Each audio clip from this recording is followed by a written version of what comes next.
Kita beralih ke penelpon selanjutnya, Pak Ondo Silitonga di Bekasi, Jawa Barat. Selamat pagi, Pak Ondo. Selamat pagi, Bung Hendra. Selamat pagi, Bung Golden News. Silakan, Pak Ondo. Saya memulai dengan sebutan gila. Menurut KBBI, Kamus Besar Bahasa Indonesia, bahwa gila itu ada 3, yaitu sakit ingatan, sakit jiwa. Ada juga yang gila karena tidak biasa. Misalnya balita minum bensin itu juga gila. Atau orang makan pakai asbak dan merokok asbaknya adalah piring, itu juga gila. Ada juga yang terlalu, yaitu kurang ajar. Polisi masa ditodong, itu juga gila. Jadi disebut orang gila bukan berarti otomatis tidak dapat dipidana. Itu wewenang hakim dengan meminta keterangan dari ahli sesuai dengan pasal 44 KUHP.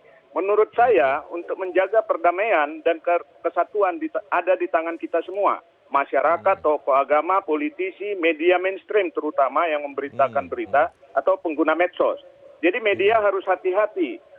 Jelas bahwa isu yang belum jelas bisa menyulut amarah dan mengganggu perdamaian. Ada juga yang memanfaatkan isu tersebut dipolitisasi, mengatakan ini under design.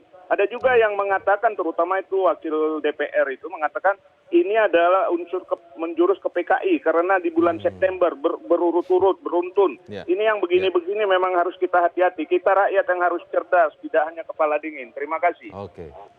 Baik, terima kasih Pak Ondo Silitonga di Bekasi, Jawa Barat. Ini ada 4 penelpon ya Bang Gaudens. Intinya satu, ada beberapa poin yang benang merahnya ada, yaitu kuncinya penegakan hukum seperti yang sudah kita bahas tadi. Terus Bu Indra tadi juga mengingatkan bahwa sebenarnya beragama itu kan tujuannya untuk menyejukkan. Kok jadi aneh kalau sampai kemudian menjadi panas hubungan antara sesama manusia.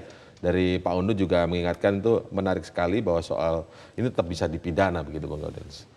Ya betul sekali bahwa tadi saya katakan bahwa memang menjadi persoalan itu ketika segala sesuatu itu ditutup-tutupi. Dan orang itu senang sekali bermain isu pada saat sebuah kasus itu ditutup-tutupi. Malah berspekulasi ya Bang? Iya, berspekulasi. Itu kan kadang itu orang tidak berdasarkan fakta, tapi lebih kepada apa yang dia pikirkan. Jadi apa yang dimaunya itu. Subjektivitas pemikiran ya? Betul. Itu kan halu jadinya.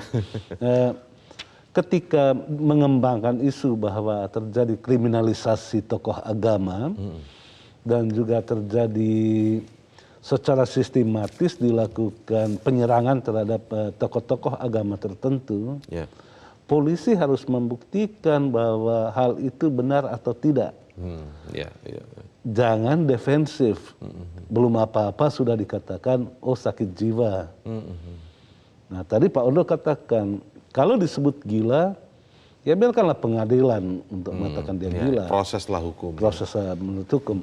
Atau dibawalah ke rumah sakit. Buktinya kan dalam kasus Batam, walaupun dikatakan gila pada awalnya, setelah diperiksa kembali ke rumah sakit, ternyata sehat-sehat saja. Sehingga layak orang itu untuk dimintai pertanggungjawaban hukum.